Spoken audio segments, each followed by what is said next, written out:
来房间忽然变得陌生，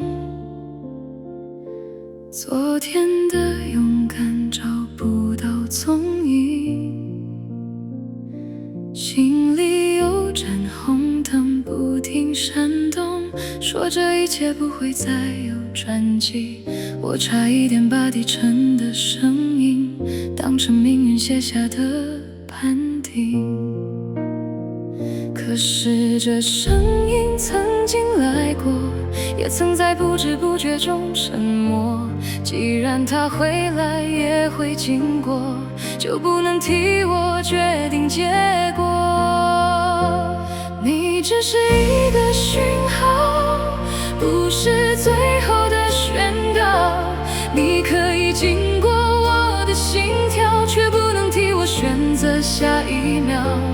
我听见你的警告，却不把方向交到。一阵感觉不能代表我，今天仍有清醒的我掌舵。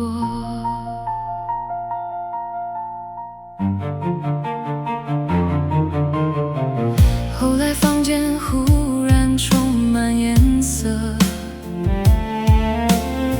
失去的力量又回到胸口，心里所有绿灯同时闪烁，仿佛以后不会再有低落。我也不把高涨的快乐当成永远不变的承诺，因为这欢喜也曾来过，也会在不知不觉中沉默。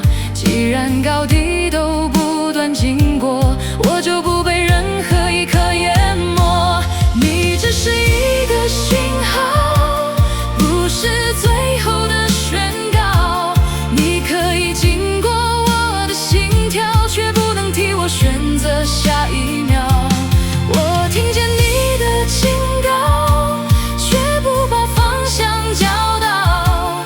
一阵感觉不能代表我，今天仍有清醒的我掌舵。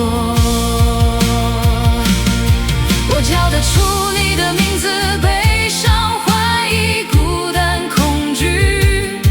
我不否认你的存在，也不让你夺走座椅。我听见你，我承认你，但方向仍属于我自己。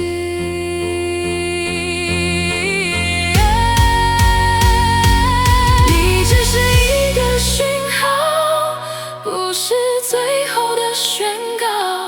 你可以经过我的心跳，却不能替我选择下一秒。我听见你的警告，却不把方向交到。一阵感觉不能代表我，今天仍有清醒的我掌舵。无论哪一种声音醒来，我的手仍放在控制台，只是一个讯号，不是我的选